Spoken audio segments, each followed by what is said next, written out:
अस्सलाम students, hope you are doing well. जैसा कि आपको मालूम है कि हमने फर्स्ट ईयर के मॉडल पेपर के ऊपर एक वीडियो लेक्चर बनाया था और उसके अंदर हमने नए आने वाले पैटर्न को डिस्कस किया था और साथ ही उसके सेक्शन ए यानी कि उसके 25 एमसीक्यूज़ को विद एक्सप्लेनेशन और उसके आंसर के साथ एक्सप्लेन किया था। आज के लेक्चर के अंदर हम आपको सेक्शन बी और सेक्शन सी के सॉल्यूशन के हवाले से बताएंगे और आप इसको देखें और ख़ुद भी प्रैक्टिस करें और आंसर्स को मैच करें ताकि आपको पता लग जाए कि आपने कौन सा क्वेश्चन ठीक किया है और कौन सा क्वेश्चन ठीक नहीं है। तो स्टार्ट करते हैं। आपके पास टोटल टाइम जो होगा वो 1 आवर 30 मिनट्स का होगा सेक्शन बी और सेक्शन सी के लिए। आपके पास यहाँ पर ये मिस्टेक है, टोटल मार्क्स होंगे 50 क्योंकि आपके पास सेक्शन ए जो है वो 50 मार्क्स का होगा, बाकी बी और सी 50 मार्क्स का होगा। उसमें से सेक्शन बी जो है वो 30 मार्क्स का होगा जिसके अंदर शॉर्ट आंसर क्वेश्चन टेस्ट किए जाएंगे। आपने इसमें से 3 क्वेश्चंस अटेम्प्ट करने हैं और हर क्वेश्चन के इक्वल मार्क्स होंगे। इसका मतलब क्या हुआ, 30 मार्क्स का सेक्शन है, 3 क्वेश्चन आपने अटेम्प्ट करने हैं, तो उसका मतलब क्या हुआ कि आपके पास एक क्वेश्चन 10 नंबर का है। तो पहला क्वेश्चन आपके पास ये मॉडल पेपर के मुताबिक जर्नल के चैप्टर से है जिसके अंदर वो क्या कह रहे हैं, the following transaction relate to mister Kashif are sole trader during March 2021। March की सोल ट्रेडर है मिस्टर काशिफ साहब, उनकी एंट्रीज आपके पास गिवन है, ट्रांजैक्शन गिवन है, आपने एंट्रीज बनानी है। तो सबसे पहले मैं ट्रांजैक्शन पढ़ देता हूँ और उसके बाद एंट्रीज हम बनाएंगे। Started business with cash investment of rupees 50,000, 50,000 रुपये से बिजनेस शुरू किया है। March four open a bank account with rupees 10,000, 10,000 रुपये से उन्होंने बैंक अकाउंट ओपन किया है। मार्च 7 purchase goods on credit from mister Adnan for rupees 4,000, 4,000 रुपये का अदनान से उधार पर माल खरीदा है। Goods return to mister Adnan, 10 तारीख को अदनान साहब को 500 रुपये का सामान वापस किया है, ख़राब हुआ होगा। मार्च 16 को sold goods on account to mister Basit, mister Basit को 6,000 रुपये का उधार पर माल बेचा है। March 22 receive cash rupees 3,000 from mister Basit, mister Basit से जो उनको उधार पर माल बेचा था उसमें से 3,000 रुपये इन्होंने रिसीव किए हैं। मार्च 25 को इन्होंने बैंक से अपने ज़ाती इस्तेमाल के लिए 2,000 रुपये निकाले हैं। तो वो कह रहे हैं कि make journal entries in standard form giving narration below each entry, यानी कि एंट्रीज भी बनाएं और उसके साथ नीचे एक्सप्लेनेशन के लिए नरेशन भी लिखें। तो यहाँ पर आपके पास पहली एंट्री और जर्नल आपको बनाना आता है। ऑनर का नाम लिखेंगे, जर्नल लिखेंगे, अगर मंथ होगा तो वो लिखेंगे। डेट, पर्टिकुलर्स, पीआर का कॉलम, डेबिट और क्रेडिट का कॉलम होगा। पहली एंट्री इन्वेस्टमेंट की थी तो कैश डेबिट, एसेट बढ़ गया, कैपिटल क्रेडिट, इक्विटी बढ़ गई, 50,000 डेबिट और 50,000 credit to record cash investment in the business. दूसरे में आपने बैंक अकाउंट ओपन किया था तो बैंक एसेट, एसेट बढ़ गया, डेबिट, कैश आपके पास से गया, एसेट कम हो गया तो credit, 10,000 debit, 10,000 credit to record open a bank account. Third में आपने उधार पर मर्चेंडाइज खरीदी थी, मर्चेंडाइज जब भी खरीदते हो तो आप परचेजेज लिखते हो, परचेजेज एक्सपेंस है, एक्सपेंस बढ़ता है तो डेबिट 4,000 रुपये से, और उधार पर खरीदा था इसका मतलब है अदनान को पैसे देने हैं तो लाइबिलिटी क्रिएट हो गई, तो अकाउंट्स पेबल आपका 4,000 रुपये से क्रेडिट हो गया to record purchase goods on account. 10th में आपने क्या किया था कि मिस्टर अदनान को माल वापस कर दिया था 500 रुपये का, तो आपकी लाइबिलिटी कम हो गई, लाइबिलिटी कम होती है तो डेबिट होती है, अकाउंट्स पेबल डेबिट हो गया, और परचेज जो किया था वो रिटर्न कर दिया जो कि आपका क्या है, कॉन्ट्रा एक्सपेंस अकाउंट, एक्सपेंस बढ़ता है तो डेबिट, कॉन्ट्रा एक्सपेंस आपके एक्सपेंस को कम करता है तो ये हो जाएगा क्रेडिट 500 रुपीज़ से to record the goods return to supplier. March 16 को आपने क्या किया था कि उधार पर माल बेचा था मिस्टर बासित को, यानी कि कलेक्शन करनी है, रिसीवेबल है।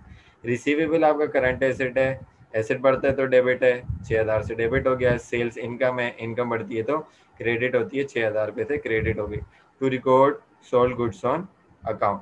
उसके बाद मार्च 22 को आपने 6,000 रुपये का जो माल बासित को बेचा था उसमें से 3,000 रुपये आपने कलेक्ट कर लिए तो कैश आपके पास आ गया, कैश एसेट है। ये एसेट जो बढ़ा था वो कम हो गया, एसेट कम होता है तो क्रेडिट है, यानी कि रिसीवेबल 3,000 से कैश डेबिट और 3,000 से आपके पास अकाउंट रिसीवेबल मिस्टर बासित का क्रेडिट हो गया। लास्ट में आपने बैंक से विड्रॉ किए थे ₹2000 तो पर्सनल यूज़ के लिए जब आप निकालते हैं तो ड्राइंग होती है, आपकी इक्विटी को कम कर देती है, तो ड्राइंग हो गया डेबिट ₹2000 से। और बैंक आपका एसेट है, वहाँ से पैसे निकले तो एसेट कम हो गया, एसेट कम होता है तो क्रेडिट, यानी कि आपके पास ₹2000 कहाँ चले जाएंगे, क्रेडिट साइड पर चले जाएंगे। और नरेशन आप लिख देंगे to record withdraw cash for personal use. तो ये हमारा पहला क्वेश्चन और उसका सॉल्यूशन था, आप मैच कर सकते हैं। उसके बाद सेकंड क्वेश्चन के अंदर उसने हमें ये बात बोली कि take the transaction content in question number 2। Question number 2 जो है इस पेपर का, यानी कि मॉडल पेपर का, उसकी ट्रांजैक्शन ले लें। और रिक्वायर्ड में क्या बोला, setup necessary T account in the general ledger, post the transaction there and foot and balance the account, यानी कि उसके एंडिंग के बैलेंस बीडी और सीडी भी निकाल कर दिखाएं। अब आपको ये बात मालूम है, अगर मैं पीछे चलूँ, कि ये सारी एंट्रीज आपके पास बनी हुई है, तो इन सबके टी अकाउंट होंगे, कैश का होगा, कैपिटल का होगा, बैंक का होगा, परचेज का होगा, अकाउंट्स पेबल का होगा, परचेज रिटर्न एंड अलाउंस का होगा, अकाउंट रिसीवेबल का होगा और ड्राइंग का होगा। ये आपके पास अकाउंट हैं और इन्हीं का आपने टी अकाउंट बनाना है। तो टी अकाउंट जब आप बनाएंगे तो मिस्टर काशिफ, और जनरल लेजर आपने लिख दिया, सबसे पहले कैश का था, कैश यहाँ पर डेबिट हुआ कैपिटल की वजह से, मार्च 22 को डेबिट हुआ अकाउंट रिसीवेबल की वजह से 3000, और क्रेडिट हुआ बैंक की वजह से 10,000 का। तो टोटल इस साइड कितना आ गया आपके पास, 53,000। ज़्यादा है अमाउंट, इसलिए हमने 53 दोनों तरफ लिख लिया। यही हमारा रूल होता है किसका, टी अकाउंट का। और इस साइड 10,000 था तो 53 आपके पास कैश आया, 10 गया, माइनस किया तो 43 बचा। तो अगले महीने के लिए बैलेंस बीडी ओपनिंग, जो साइड बड़ी होती है उसी साइड पर नीचे की साइड टोटल के आप क्या लिखते हैं, बैलेंस बीडी, और जो साइड छोटी होती है वहां पर आप टोटल के ऊपर क्या लिखते हैं, बैलेंस सीडी, यानी कि इस मंथ का क्लोजिंग बैलेंस। इसी तरीके से आपका कैपिटल अकाउंट भी बनेगा। कैपिटल क्रेडिट हुआ था 50,000 से और कुछ था नहीं, तो आपने उसको क्लोज कर दिया, बैलेंस बीडी 50,000 से क्रेडिट और बैलेंस सीडी 50,000 से डेबिट। उसके बाद आपके पास बैंक था, बैंक बढ़ा था 4 तारीख को कैश की वजह से, क्योंकि आपने बैंक अकाउंट ओपन किया था। और मार्च 25 को कम हुआ ड्राइंग की वजह से, क्योंकि आपने विड्रॉ किया था पर्सनल यूज़ के लिए। इसका मतलब क्या हुआ, टोटल 10 आया और 2 चला गया, तो जो बड़ी साइड है वो दोनों साइड लिख दी। 10 में से 2 माइनस किया तो आपके पास 8,000 बैलेंस बीडी और 8,000 बैलेंस बीडी सीडी बच गया। उसके बाद अगर हम देखें मजीद टी अकाउंट, तो परचेजेस, यानी कि आपने जो माल खरीदा था 7,000 का खरीदा था और उसके अलावा परचेजेस में कोई ट्रांजेक्शन नहीं हुई, तो 7,000 रुपये का माल था, इस साइड कुछ नहीं था, तो 7,000 दोनों साइड लिखा और 7,000 का एक्सपेंस बैलेंस बीडी और 7,000 का एक्सपेंस बैलेंस सीडी में लिख दिया। उसके बाद आपके पास अकाउंट्स पेबल का टी अकाउंट है। अकाउंट्स पेबल आपके पास सबसे पहले परचेजेस की वजह से क्रेडिट हुआ था 7,000 का। फिर उसके बाद आपके पास आपने परचेज रिटर्न की थी क्योंकि माल ख़राब निकला था 500 का, तो बड़ी साइड तो 7,000 आई, 7,000 आपने दोनों साइड पर लिखा।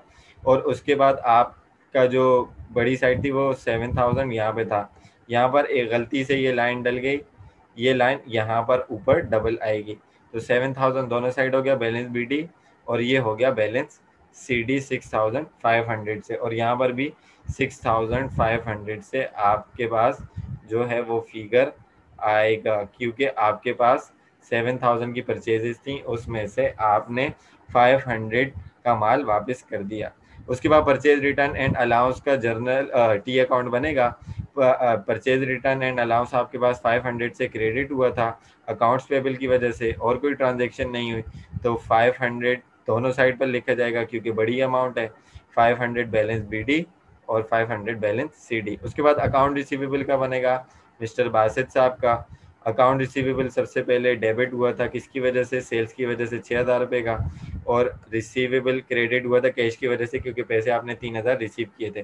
तो बड़ी साइड 6,000 दोनों साइड आप लिख देंगे और उसके बाद आपके पास 6 में से 3 माइनस किए तो 3 बचा बैलेंस बीडी और 3 यहाँ क्लोजिंग हुआ तो बैलेंस सीडी। उसके बाद आपके पास टी अकाउंट बनेगा सेल्स का। सेल सबसे पहले आपने की थी मार्च 16 को, सेल्स क्रेडिट हुई अकाउंट रिसीवेबल की वजह से 6,000 रुपये की। उसके अलावा आपने सेल्स नहीं की तो ये साइड बड़ी थी, तो ये आपने दोनों साइड रिकॉर्ड कर दी। जो साइड बड़ी होती है वहीं बैलेंस बीडी 6,000 आ गया, जो साइड छोटी है वहीं बैलेंस सीडी क्रेडिट हो गया। उसके बाद लास्ट आपके पास है ड्राइंग्स। ड्राइंग आपने 2,000 रुपये की थी, बैंक की वजह से डेबिट हुआ था और उसके अलावा कोई ट्रांजेक्शन नहीं हुई ड्राइंग की, तो डेबिट साइड बड़ी है इसलिए दोनों साइड लिखा। तो डेबिट साइड ही आपके पास बैलेंस BD और क्रेडिट साइड आपके पास बैलेंस CD आ जाएगा। तो ये आपके पास T अकाउंट सारे मुकम्मल हो गए। इसको आप अपने पास मैच कर लिएगा, जो भी मिस्टेक हो तो वो आप करेक्ट कर लिएगा। उसके बाद हमारे पास है इस सेक्शन का दूसरा क्वेश्चन, और ये है 3 कॉलम कैश बुक का, और आपके पास हर साल 3 कॉलम कैश बुक ही आती है। क्या कह रहे हैं, margin trader uses 3 column cash book on September 1, 2020। He had cash on hand, यानी कि उनके पास कैश है 78,000 का, और कैश एट बैंक, बैंक में भी कैश है 1,09,000 का। During September he completed the following transaction, सितंबर में उन्होंने ये ट्रांजेक्शन कंप्लीट किए। सितंबर 1 उन्होंने माल बेचा है कैश पर 30,000 रुपये का और 20,000 रुपये का उधार पर। सितंबर 7 रिसीव अ चेक फॉर ₹17,500 का चेक रिसीव किए जमाल से इन full settlement of his account of ₹18,000। इसका मतलब भी आप जानते होंगे कि जमाल साहब का असल में अकाउंट था, जो उधार था वो कितना था 18,000, लेकिन हमने उससे 17,500 रुपये का चेक रिसीव किया। इसका मतलब क्या हुआ कि हमने उसको डिस्काउंट दे दिया। उसके बाद issued a cheque of ₹14,700 to Mubeen, Mubeen को 14,700 का चेक आपने इशू किया है in full settlement of their account of ₹15,000। तो सेटलमेंट का वर्ड जहाँ भी आया इसका मतलब है कि वहाँ पर डिस्काउंट हो सकता है। तो 15,000 हमने पे करने थे, लेकिन हमने उसको कितने दिए 14,700। इसका मतलब क्या हुआ 300 का हमें डिस्काउंट मिल गया। डिपॉजिटेड सितंबर 18 को क्या किया, deposited into bank the check received on सितंबर 7। ये जो सितंबर 7 को जमाल से चेक रिसीव किया था वो अब आप बैंक में डिपॉजिट करवा रहे हैं, और इसका रूल आप अच्छे तरीके से जानते हैं कि जब तक चेक बैंक में डिपॉजिट नहीं होगा उसको एज अ कैश ही कंसिडर्ड किया जाएगा। सितंबर 27 withdraw cash from bank 7,000 for personal use drawing and ₹5,000 for office use.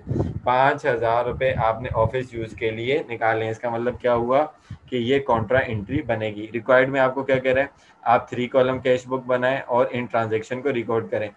Part B में क्या कहते हैं कि कैश बुक को सितंबर 30 को बैलेंस करें और bring down the balances on October 1, यानी कि अपने कैश के और बैंक के ओपनिंग बैलेंसेस अक्टूबर 1 को लेकर आएं। इसके सॉल्यूशन की तरफ चलते हैं। कैश बुक आपके सामने नजर आ रही होगी। मिस्टर माजिद ओनर का नाम लिखा, सोल प्रोप्राइटर का 3 कॉलम कैश बुक लिखा, फॉर द मंथ आपने लिखा, 3 कॉलम कैश बुक का पैटर्न भी आपको पता है। रिसीव साइड ये होती है डेट, पर्टिकुलर्स, पोस्ट, रेफरेंस का कॉलम। जो रिसीव साइड होती है वहाँ सेल डिस्काउंट आता है, यहाँ कैश हो गया और बैंक हो गया। फिर ये पेमेंट साइड से डेट, पर्टिकुलर, PR, और यहाँ पर परचेज डिस्काउंट होता है, क्योंकि आप पेमेंट करते हो तो उस पर डिस्काउंट मिलता है। यहाँ पर कैश हो गया और यहाँ पर बैंक हो गया। सबसे पहले आपके पास बैलेंसेस थे, तो सितंबर 1 को आपने बैलेंसेस लिखे, कैश का 78,000 और बैंक का 1,09,000। सितंबर 1 को फिर आपने सेल्स की, आपके पास 30,000 रुपये का कैश आया। 20,000 रुपये का जो माल बेचा था वो उधार पर था, इसलिए हमने उसको रिकॉर्ड नहीं किया। फिर सितंबर 7 को आपने जमाल साहब से जो चेक रिसीव किया 18,000 रुपये के बदले में 17,500 का, तो वो आपने कैश में रिकॉर्ड किया, क्योंकि अभी बैंक में डिपॉजिट नहीं करवाया तो इसलिए हमने बैंक में इसको नहीं लिखा। बाकी 500 रुपये का हमने रिकॉर्ड किया यहाँ पर डिस्काउंट। उसके बाद सितंबर के बाद आपके पास ट्रांजेक्शन थी सितंबर 11 की, आपने 15,000 रुपये देने थे, लेकिन बैंक से आपने चेक इशू किया, बैंक चेक जाएगा बैंक में, एसेट कम हो जाएगा, इसलिए 14,700 बैंक में लिखा, बाकी 300 रुपये का आपको मिल गया डिस्काउंट। ठीक है जी। उसके बाद 11 के बाद आपके पास है 18 यानी कि ये जो चेक रिसीव किया था 17,500 रुपये का, ये आप क्या करवा रहे हो, डिपॉजिट करवा रहे हो बैंक में, यानी कि कैश की वजह से बैंक बढ़ रहा है, तो ये हो जाएगी कॉन्ट्रा एंट्री, कैश की वजह से बैंक बढ़ रहा है। और ऑन द अदर हैंड यहीं पर सितंबर 18 को बैंक की वजह से कैश कम हो रहा है, क्योंकि आप डिपॉजिट करवा रहे हैं ना, इस वजह से कॉन्ट्रा एंट्री बन रही है। तो आपने दोनों साइड यहाँ पर इसके कॉलम में क्या लिखा, C लिख दिया, यानी कि ये क्या है, कॉन्ट्रा एंट्री है। उसके बाद आपने सितंबर 27 को क्या किया था, ड्राइंग की थी, और ड्राइंग जो आपने की थी वो 7,000 की थी, और बैंक आपका कम हुआ था, तो आपने क्या किया, बैंक को कम कर दिया ड्राइंग की वजह से। लेकिन आपने 27 सितंबर को एक और काम भी किया था कि ऑफिस यूज़ के लिए आपने बैंक से पैसे निकाले थे। तो जब आप ऑफिस यूज़ के लिए बैंक से पैसे निकालते हो तो आपके पास एंट्री बनती है कैश डेबिट बैंक क्रेडिट। तो बैंक कम हो गया कैश की वजह से, और कैश आपका बढ़ गया ना, इसीलिए हमने कैश में 5000 लिखा, किसकी वजह से, बैंक की वजह से। तो ये कॉन्ट्रा एंट्री, इस वजह से हमने दोनों तरफ क्या लिख दिया, सी, यानी कि ये क्या है, कॉन्ट्रा एंट्री। अब जब हमने टोटल किया तो रिसीव साइड का जो कैश था, डिस्काउंट को तो हम करते नहीं है क्योंकि दोनों डिस्काउंट अलग हैं एक दूसरे को, तो माइनस भी नहीं कर सकते। सेल डिस्काउंट अलग है, परचेज डिस्काउंट अलग है, तो 300 और 500 हमने इनको अपनी जगह पर लिख दिया। कैश की रिसीव साइड कितनी आ रही है, 1,30,500 और बैंक की 1,26,500। हमने पेमेंट का टोटल किया तो 17,500 और 26,700 बैंक का आ रहा है। इसका मतलब क्या हुआ, पेमेंट साइड कम है, तो रिसीव साइड को मैंने दोनों साइड लिख दिया, यानी कि टोटल कैश आपके पास 1,30,500 आया है और बैंक में 1,26,500 आया है, लेकिन कैश आपके पास 17,500 गया है और बैंक से 26,700 गया है। तो जितना आया है उसमें से जो गया है वो माइनस करवा दिया, तो वही टी अकाउंट वाला रूल, जो बड़ी साइड है वहीं नीचे बैलेंस बीडी आ जाएगा। बैलेंस बीडी आपके पास कितना है कैश का, 1,13,000, 1,30,000 में से 500 जो 1,30,500 में से आपने 17,500 जो माइनस करवाया, उसका बैलेंस क्या है, 1,13,000। और आपने 1,26,500 में से 26,700 माइनस करवाया, तो बैंक का बैलेंस बीडी कितना आ गया, 99,800। इसी तरीके से बैलेंस सीडी भी ऑन द अदर हैंड वही सेम फिगर शो करेगा। तो आप इसका सॉल्यूशन भी अपने पास मैच कर सकते हैं। उसके बाद आपके पास नेक्स्ट क्वेश्चन जो है वो है स्पेशल जर्नल का। आपके पास एक टॉपिक होता था पेटी कैश बुक का, पेटी कैश बुक में से और कैश बुक में से एक चीज आती है, तो कैश बुक उन्होंने दे दी, और एक करेक्शन ऑफ एरर आता था, तो वो उन्होंने नए मॉडल पेपर के अंदर या नए सिलेबस के अंदर हटा दिए।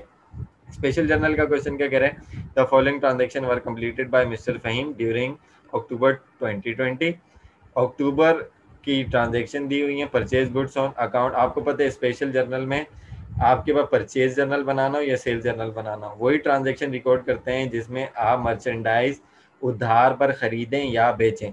तो आपने purchase goods on account mister Salim से की है 24,000 रुपये की, फिर अक्टूबर 6 को मर्चेंडाइज आपने ऑन क्रेडिट यानी कि उधार पर मिस्टर रहीम से खरीदी है 16,000 रुपये की, और आपने अक्टूबर 10 को फर्नीचर खरीदा उधार पर मिस्टर शाह से 12,000 रुपये का। तो इस ट्रांजेक्शन को आप इग्नोर कर देंगे, इसको रिकॉर्ड नहीं करेंगे क्योंकि आपने मर्चेंडाइजिंग फर्नीचर खरीदा है। तो उसके बाद क्या कह रहे हैं, return merchandise to mister Salim, mister Salim से जो मर्चेंडाइज खरीदी थी उसमें से 4,000 रुपये की आप वापस कर रहे हैं। फिर defective furniture return to mister Shah worth ₹1,000, तो इसको भी रिकॉर्ड नहीं करेंगे क्योंकि फर्नीचर है, मर्चेंडाइज नहीं है। उसके बाद आपने purchase goods from mister Akram for ₹18,000, mister Akram से 18,000 की आपने मर्चेंडाइज परचेज की है। अब यहाँ पर ऑन अकाउंट ऑन क्रेडिट नहीं लिखा गया, सिर्फ सप्लायर का नाम है। जब सप्लायर का नाम होता है तो उसमें आप क्रेडिट परचेज जर्नल हो या सेल जर्नल हो, आप उसके अंदर उसको रिकॉर्ड कर रहे होते हो।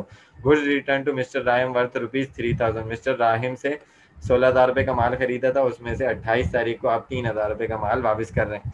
तो ट्रांजैक्शन पढ़कर हमें ये बात समझ आती है कि यहाँ पर हम परचेज जर्नल और परचेज रिटर्न जर्नल ही बना सकते हैं। रिकॉर्ड में कह रहे हैं record the above transaction in appropriate special journal, यानी कि वही दो, परचेज और परचेज रिटर्न जर्नल। बाकी कह रहे हैं कि इग्नोर द इरेलीवेंट ट्रांजैक्शन, जो इरेलीवेंट ट्रांजैक्शन है, जो दो मैंने कटवा दी है फर्नीचर वाली, उसको आप रिकॉर्ड नहीं करेंगे। तो चलते हैं इसके सॉल्यूशन की तरफ। सबसे पहले आपका परचेज जर्नल बनेगा, ऑनर का नाम mister Fahim, purchase journal for the month of October 2020। Purchase journal का पैटर्न क्या होता है, date, invoice number, name of supplier, post reference का कॉलम और अमाउंट। अक्टूबर 2 को आपने डेट्स लिखी, अक्टूबर 2 को आपने अकाउंट पर खरीदा था, अक्टूबर 6 और अक्टूबर 24 को। मिस्टर सलीम से, मिस्टर राहिम से और मिस्टर अकरम से कॉपी पेस्ट काम है, कोई ज़्यादा कॉन्सेप्चुअल चीज़ यहाँ पर नहीं है, सिर्फ आपने ये देखना है कि मर्चेंडाइज उधार पर खरीदी हैं कि नहीं खरीदी। फिर उसके बाद 24,000 की अमाउंट का मिस्टर सलीम से सामान खरीदा, मिस्टर राहिम से 16,000 का और मिस्टर अकरम से 18,000 का। तो आपने इन सब का टोटल किया 58,000, उधार पर माल खरीदा, तो अक्टूबर 31 को आपने एक एंट्री बनानी होती है। जब उधार पर आप माल खरीदते हैं तो परचेजेज डेबिट एक्सपेंस बढ़ गया और अकाउंट पेबल क्रेडिट लायबिलिटी बन गई, और यहाँ पर आपका परचेज जर्नल क्लोज हो गया, यानी कि कंप्लीट हो गया। उसके बाद जो रिटर्न वाला पार्ट है उसको देख लेते हैं। रिटर्न वाला भी उसी तरीके से बनेगा, सिर्फ एक चीज़ चेंज होगी, mister Fahim purchase return and allowance journal नाम चेंज हो गया for the month of October, और पैटर्न में भी एक नाम चेंज हो जाएगा, डेट वही आई, यहाँ पर डेबिट मेमो आ जाएगा, यहाँ name of supplier, cost reference और अमाउंट। ठीक है जी। जब परचेज जर्नल बनाएंगे तो यहाँ इनवाइस बनती है, जब वापस करेंगे उस वक्त तो इनवाइस नहीं बनती, डेबिट मेमो बनता है। अक्टूबर 14 को मिस्टर सलीम को माल वापस किया है 4000 का, और अक्टूबर 28 को आपने माल वापस किया है मिस्टर राहिम को 3000 का। तो टोटल माल आपने कितने का वापस किया है? 7000 का। जब आप रिटर्न करते हैं तो आपकी लाइबिलिटी कम हो जाती है, तो आपका अकाउंट्स पेबल क्या हो जाएगा? डेबिट, और परचेज रिटर्न एंड अलाउंस क्या हो जाएगा? क्रेडिट, क्योंकि ये कॉन्ट्रा एक्सपेंस अकाउंट है। तो यहाँ पर आकर आपका ये क्वेश्चन भी कंप्लीट हो गया है। तो अगर इसमें कोई चीज़ कंफ्यूज करती है तो आप पूछ सकते हैं और सॉल्यूशन को आप मैच कर सकते हैं। उसके बाद आपके पास जो टॉपिक है इसमें अक्सर बच्चे कंफ्यूज हो जाते हैं, that is bank reconciliation statement. तो बैंक रिकंसिलिएशन स्टेटमेंट में कंफ्यूज होने की ज़रूरत नहीं, बिल्कुल आसान सा आपके पास ये क्वेश्चन है। तो कह रहे हैं the following data related to Yasir and company, Yasir and company के नाम से फर्स्ट ईयर कॉमर्स के अंदर इससे पहले भी क्वेश्चन आ चुका है। ऑन जनवरी 31, 2021 बैलेंस है इस पर कैश बुक के अकॉर्डिंग आपके पास जो बैलेंस है वो 10,550 का है, लेकिन balance as per bank statement आपके पास कितने? 13,000 का है। सी में क्या कह रहे हैं? चेक डिपॉजिटेड, आपने चेक डिपॉजिट करवाया बैंक में, और कितने रुपए का? 30,000 रुपए का। Of which bank has collected ₹16,000, उसमें से बैंक 16,000 रुपये जो है वो कलेक्ट कर चुका है। तो जितने कलेक्ट कर चुके हैं वो रिकॉर्ड भी कर चुका होगा। 30 माइनस 16 कितना बचा? 14। 14 कलेक्ट नहीं किए, 14 कलेक्ट नहीं किए तो ऐड भी नहीं हुए, ऐड नहीं हुए तो बैलेंस भी नहीं आया होगा, तो उन 14 को आपने क्या करना है? ऐड करना है। उसके बाद check issued for payment, payment के लिए आपने चेक इशू किया, कितने के भाई? 40,000 रुपए के। Of which 31,000 were paid by bank, 40 में से 31 बैंक ने पे कर दी है, जो पे कर दिए वो रिकॉर्ड कर दिए। कितने पे नहीं किए? 40 माइनस 31, 9 पे नहीं किए। तो जो पे नहीं किए तो वो रिकॉर्ड भी नहीं किए होंगे, तो उन 9 को आपने रिकॉर्ड करना है। उसके बाद profit credited by bank, bank ने प्रॉफिट क्रेडिट किया, यानी कि आपको प्रॉफिट दिया है 850 का, not recorded in the cash book, लेकिन कैश बुक में रिकॉर्ड नहीं किया, इसका मतलब रिकॉर्ड करना पड़ेगा। उसने नहीं किया तभी तो बैलेंस नहीं आया। उसके बाद बैंक चार्जेस, बैंक के चार्जेस हैं 400 रुपए के, recorded in bank statement only, सिर्फ और सिर्फ बैंक स्टेटमेंट में रिकॉर्ड किए, इसका मतलब है कि कैश बुक में रिकॉर्ड नहीं हुए। उसके बाद कह रहे हैं कि online deposit by customer, customer ने ऑनलाइन डिपॉजिट करवाए 7,000 रुपये, not recorded in the cash book, ये भी कैश बुक में रिकॉर्डेड नहीं है। ठीक है जी। आप रिक्वायर्ड में आपको क्या कह रहा है कि आपने बैंक रिकंसिलिएशन स्टेटमेंट बनानी है ऑन जनवरी 31, 2021 को। तो सॉल्यूशन देख लें, छोटा सा सॉल्यूशन है, Yasir and company bank reconciliation statement for the month of January. Particulars pattern आपको पता है, कैश बुक और पासबुक, और पासबुक की जगह आप बैंक रिकंसिलिएशन स्टेटमेंट भी लिख सकते हैं, नाम के अंदर कंफ्यूज होने की ज़रूरत नहीं है। सबसे पहले आप क्या करते हैं? सबसे पहले आपने अनएडजस्टेड बैलेंस लिखने, कैश बुक का 10,550 और पासबुक का 13,000। ठीक है जी। अनक्लियर चेक मैंने आपको क्या बताया, कितने क्लियर चेक नहीं हुए या कितने कलेक्ट नहीं हुए? 30 माइनस 16, 14, तो वो ऐड नहीं किए होंगे। अब उनको ऐड करके पासबुक में आपने क्या करना है? बैलेंस लाना है, क्योंकि चेक कलेक्शन किसका पार्ट है? बैंक का, तो वो ही रिकॉर्ड करेगा। उसके बाद क्या हुआ कि 40 में से 31 की पेमेंट हो गई, बाकी 9 रह गए आउटस्टैंडिंग है। ठीक है ना, यानी कि अभी तक पे नहीं किए गए, प्रेजेंट नहीं हुए, ठीक है, या पेड नहीं किए गए, आप कुछ भी वर्डिंग इस तरीके की लिख सकते हैं। तो आउटस्टैंडिंग चेक क्या होता है? लेस होता है। 9,000 के चेक अभी तक लेस नहीं हुए, अब लेस करवाकर आप बैलेंस लेकर आएंगे। नेक्स्ट पार्ट क्या था कि आपको बैंक ने प्रॉफिट दिया है, अगर डेबिट करेगा इसका मतलब है कि काटा है, वो क्रेडिट किया तो इसका मतलब है कि प्रॉफिट आपको दिया है। तो 850 रुपये का आपको प्रॉफिट दिया, लेकिन कैश बुक में रिकॉर्ड नहीं किया। प्रॉफिट है, इनकम है, तो इनकम को तो आप ऐड करवाएंगे। तो प्रॉफिट क्रेडिटेड बाय बैंक या प्रॉफिट बाय बैंक आप लिख दें 850 रुपये का, और इसको ऐड करवा देंगे। उसके बाद आपके पास 400 रुपये के चार्जेस थे बैंक के, जो उसने काटे हैं, एक्सपेंस है, एक्सपेंस है तो आपके पास से पैसे जाएंगे, लेकिन आपने रिकॉर्ड नहीं किए थे, अब आप अपने पास रिकॉर्ड करोगे, यानी कि बैंक चार्जेस को अपने पास लेस करवाओगे। एक कस्टमर था, उसने आपको डिपॉजिट करवाए आपके बैंक अकाउंट में 7,000 रुपये, आपने कैश बुक में रिकॉर्ड नहीं किए हुए थे, अब आपके पास यानी कि डिपॉजिट करवाए ना, आपके पास पैसा आया है, जब आपके पास पैसा आया इसका मतलब क्या है कि आप उसको ऐड करेंगे डायरेक्ट डिपॉजिट बाय कस्टमर के नाम से। तो जब आपने 10,550 को ऐड किए 850 में, माइनस किए 400 और प्लस किए 7,000 को, तो आपके पास बैलेंस आ गया 18,000। और on the other hand 13,000 plus 14,000 आपके पास 27 हो गया। 27 माइनस 9 इज इक्वल टू 18,000 आपके पास यहाँ पर बैलेंस मौजूद है। तो इसका सॉल्यूशन भी आप अपने पास मैच कर सकते हैं। इसमें भी कोई भी कंफ्यूजन हो तो आप कमेंट सेक्शन में क्वेश्चन पूछ सकते हैं। नेक्स्ट चलते हैं, आपका लास्ट पार्ट है यानी कि आपका सेक्शन सी। सेक्शन सी आपका डिटेल आंसर क्वेश्चन। पहले होता था 30 मार्क्स का कंपलसरी क्वेश्चन, अब भी कंपलसरी क्वेश्चन है बट आपके मार्क्स इसके अंदर कम कर दिए, दैट इज 20 मार्क्स। ठीक है जी। इसके अंदर प्रैक्टिस भी आपको 3 चीज़ों की करनी है, एडजस्टिंग एंट्रीज, इनकम स्टेटमेंट और balance sheet. Closing opening entries की आपने प्रैक्टिस नहीं करनी है।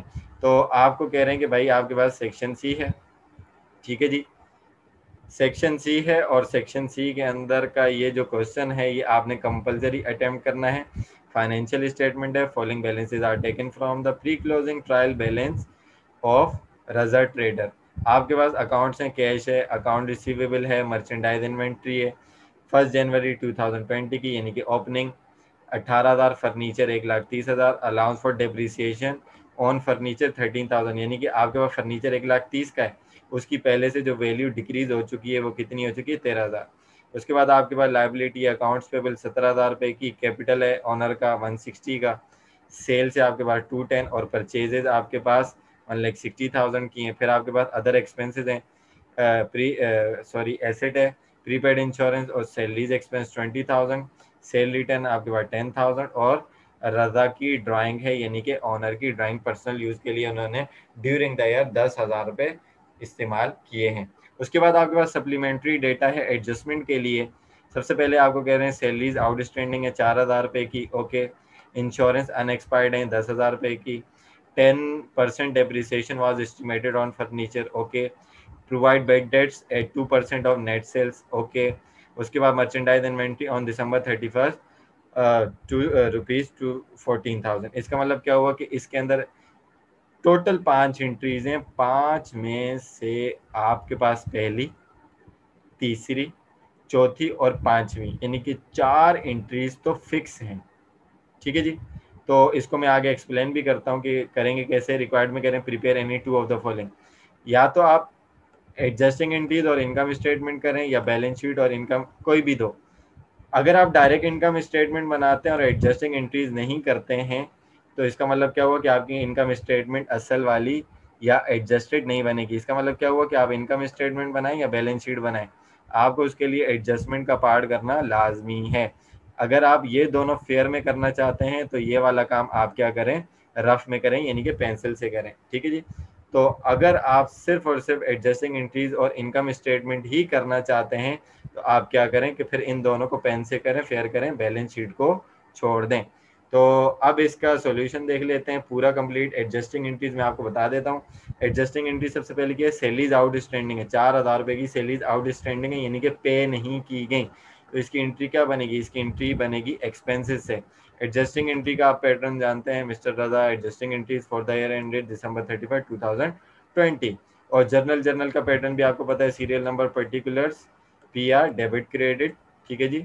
आउटस्टैंडिंग सैलरीज यानी कि वो एक्सपेंस जो इनकर्ड हो गया, पे नहीं किया गया। इसका एमसीक्यूज भी आपके पास मॉडल पेपर में मौजूद है। तो एंट्री बनी salaries expense debit, salaries payable credit 4,000 से टू एडजस्ट आउटस्टैंडिंग सैलरीज। उसके बाद आपके पास क्या था, सेकंड पार्ट में इंश्योरेंस अनएक्सपायर्ड थी यानी कि 10,000 रुपये से अनएक्सपायर्ड है, बच गई है। तो इंश्योरेंस आपके पास असल में प्रीपेड थी कितनी, 16 की, 16 थी, अब 10 बच गई। इसका मतलब क्या हुआ, इसका मतलब ये हुआ कि 6,000 रुपये की एक्सपायर हो गई। ऊपर भी प्रीपेड है, नीचे भी अनएक्सपायर्ड का मतलब प्रीपेड ही होता है। तो जब टाइटल सेम होते हैं तो डिफरेंस अमाउंट से एंट्री बनाते हैं। 6,000 रुपये से एक्सपेंस हो गया और 6,000 रुपये से आपका एसेट कम हो गया, प्रीपेड कम हो गया। तो एक्सपेंस डेबिट और प्रीपेड क्रेडिट से आपकी एंट्री बनेगी। उसके बाद उसने बोला जो आपका डिप्रिसिएशन है वो 10% है आपके फिक्स एसेट का। अच्छा एक बात पर गौर करें, उसने ये बात नहीं बोली on furniture net value of furniture नहीं बोली, नेट वैल्यू बोलता तो जो पहले का अलाउंस है ना उसको माइनस करवाते। तो यहाँ पर स्टूडेंट अक्सर मिस्टेक कर देते हैं, अगर वो बोल रहे कॉस्ट तो इसका मतलब ओरिजिनल कॉस्ट पर ही डेप्रिसिएशन लगेगा, कुछ नहीं बोलता तो इसका मतलब फिर भी ओरिजिनल पे लगेगा, लेकिन वो बोलते हैं नेट बुक वैल्यू तो इसका मतलब पिछला जो अलाउंस है वो माइनस कर दिया जाएगा। तो 10% ओरिजिनल कॉस्ट 130 का जब लगेगा तो आपके पास यहाँ पर 130 एंट्री तो फिक्स है, depreciation expense debit allowance for depreciation credit, बस आपने कंप्यूटेशन करनी है। 1,30,000 का 10% आपके पास 13,000 डेबिट और 13,000 आपके पास क्रेडिट हो जाएगा। उसके बाद बेड डेट्स की एंट्री है, एंट्री फिक्स है, bad debts expense debit allowance of bad debts credit, लेकिन निकालना कैसे है, उसने बोला 2% ऑफ नेट सेल्स, सेल्स नहीं नेट सेल्स। नेट सेल्स का मायना क्या हुआ कि जितनी सेल्स की है अगर उसमें सेल रिटर्न या सेल डिस्काउंट है तो उसको माइनस करवाना पड़ेगा। तो आप देख सकते हैं यहाँ पर आपके पास सेल्स है 2,10,000 और सेल रिटर्न भी है 10,000 का। तो आपके पास जो कंप्यूटेशन होगी वो किस तरीके से होगी, कंप्लीट कंप्यूटेशन मैंने की है, 2,10,000 में से 10,000 माइनस हुआ तो नेट सेल्स आपके पास 2 लाख आ गई, और उसके बाद आपका इसका 2% लगेगा, 2,2,4 डिवाइडेड बाय 100 तो आपका 4,000, 2 लाख का जो 2% होता है वो 4,000 रुपये होता है, यानी कि 4,000 रुपये से आपकी एंट्री बनाई जाएगी। लास्ट जो आपके पास पार्ट है वो मर्चेंडाइज इन्वेंट्री एंडिंग का है। हमेशा की तरह आपके पास फिक्स एंट्री बनाई जाती है, merchandise inventory debit profit and loss summary credit. अच्छा, ये एंट्री बनाई क्यों जाती है? मर्चेंडाइज इन्वेंट्री एंडिंग की अपनी कोई नेचर नहीं होती है, वो अपना नेचर डिसाइड करती है सेल्स के अकाउंट के साथ अटैच होकर, ठीक है जी। यानी कि ये आपके रेवेन्यू को इंक्रीज करती है। इन्वेंट्री आपकी जितनी बचती है वो जब आपके पास अवेलेबल फॉर सेल में से माइनस होती है तो आपका रेवेन्यू इंक्रीज होता है। अगर आपका सारा माल बिक जाएगा तो आपका रेवेन्यू कम हो जाएगा, तो ये आपके रेवेन्यू को इंक्रीज करती है। इसी वजह से प्रॉफिट एंड लॉस अकाउंट आपका क्रेडिट होता है, मर्चेंडाइज इन्वेंट्री आपका डेबिट हो जाता है, ठीक है जी। उसके बाद आप देख लें इनकम स्टेटमेंट के कैसे बनाई जाएगी। इनकम स्टेटमेंट में आपके पास दो ही चीज़ें रिकॉर्ड होती हैं, एक एक्सपेंसेस और आपकी income. Mister Raza income statement for the year ended December 31, 2020। Sales आपके पास 2,10,000 रुपये थी, ठीक है जी। और आपके पास सेल रिटर्न था 10,000 का, आप माइनस करवाएंगे तो नेट सेल्स आपके पास कितनी आ गई, 2 लाख रुपए की। उसके बाद आप कॉस्ट ऑफ गुड्स सोल्ड बनाएंगे, यानी कि उन चीज़ों की कीमत जो आपने बेची है। तो मर्चेंडाइज इन्वेंट्री ओपनिंग पहले 18,000, उसके बाद परचेजेज, अगर परचेज रिटर्न होगा तो वो भी आप लेस करवाएंगे, लेकिन था नहीं तो आपने इसको क्या किया कि डायरेक्ट लिख दिया। और मर्चेंडाइज इन्वेंट्री ओपनिंग और परचेजेज को ऐड करवाए तो आपके पास जो अवेलेबल सामान है वो कितना हुआ, 1,24,000 का सामान अवेलेबल है। उसमें से आपने एंडिंग माइनस कर दी तो आपका कॉस्ट ऑफ गुड्स सोल्ड कितना आ गया, 110 आ गया, और ग्रॉस प्रॉफिट कितना आ गया, 90,000। तो जिस कॉन्सेप्ट की मैं पीछे मर्चेंडाइज इन्वेंट्री एंडिंग की बात कर रहा था वो क्या था कि यहाँ पर ये लेस हुआ है। अगर 124 को मैं 124 होता और एंडिंग इन्वेंट्री नहीं होती तो इसको मैं 2 लाख से माइनस करता तो मेरे पास 76,000 का ग्रॉस प्रॉफिट बनता। यहाँ पर एंडिंग इन्वेंट्री जो माइनस हुई उसकी वजह से मेरा 14,000 से प्रॉफिट क्या हुआ, इंक्रीज हो गया। इसी वजह से हम entry merchandise inventory debit profit and loss summary credit से बनाते हैं। उसके बाद हमारे पास एक्सपेंसेस जो हैं वो माइनस किए जाएंगे। सैलरीज एक्सपेंस होगा 20,000 था, मजीद 4,000 जो अनपेड था उसको ऐड किया तो टोटल 24 हो गया। इंश्योरेंस एक्सपेंस नया एक्सपेंस आया था 6,000 का, वो रिकॉर्ड कर दिया। डेप्रिसिएशन आ गया आपका फर्नीचर का 13,000 का। फिर बेड डेट्स एक्सपेंस आ गया आपका 4,000 का। टोटल एक्सपेंसेस आपने किए तो वो कितने आ गए, 47। तो 97,000 में से आपने 47,000 माइनस किए तो आपके पास कितना नेट इनकम आ गई, 43,000। यानी कि ये वो नेट इनकम है जो कि सोल प्रोप्राइटर यूज कर सकता है। इसके बाद आपके पास आ जाएगी balance sheet. Mister Raza balance sheet as on December, ठीक है जी। और उसके बाद आपके पास एसेट लाइबिलिटीज एंड इक्विटीज का पार्ट होगा। करंट एसेट रिकॉर्ड होंगे, कैश के अंदर कोई चेंजिंग नहीं थी, 42,000 डायरेक्ट लिख दिया। अकाउंट रिसीवेबल 48 का था, लेकिन 48 डायरेक्ट नहीं लिखेंगे क्योंकि बेड डेट्स हुआ था, इरिकवरेबल अकाउंट से। 48 में से आपने अलाउंस माइनस किया तो 44,000 रिसीवेबल बचा। मर्चेंडाइज इन्वेंट्री एंडिंग जो आपका एसेट होती है वो एसेट के तौर पर बैलेंस शीट में रिकॉर्ड होती है, वो यहाँ रिकॉर्ड कर ली। और प्रीपेड इंश्योरेंस आपका 10,000 रुपये का जो उसने खुद बोला था बचा है। तो टोटल करंट एसेट आपके पास 1,10,000 रुपये हो गए। फिक्स एसेट जो आपके पास हैं वो आपके पास 1,30,000 रुपये थे। अलाउंस आपके पास 13 पहले से था, 13 मजीद हुआ, प्लस किया तो टोटल वैल्यू 26,000 से गिर गई, माइनस किया तो आपका फर्नीचर कितने का बचा, बुक वैल्यू उसकी 1,04,000 रुपये बची। तो 1,04,000 वाले 1,10,000 प्लस किया तो आपके पास टोटल एसेट कितने हो गए, 2,14,000 रुपये हो गए। लाइबिलिटी साइड को अगर हम देखें तो उसमें आपके पास अकाउंट पेबल था 17,000 और सैलरीज पेबल आपके पास आया था अनपेड का जो आउटस्टैंडिंग थी 4,000, तो टोटल आपके पास लाइबिलिटीज हो गई 21,000। ऑनर सिक्योरिटी में कैपिटल आपके पास 1,60,000 रुपये का था, उसमें नेट इनकम 43,000 जो आपने निकाली वो आपने ऐड करवा दी, और जो ड्राइंग थी 10,000 की वो आपने लेस करवा दी, तो ऑनर की इक्विटी आ गई 193,000।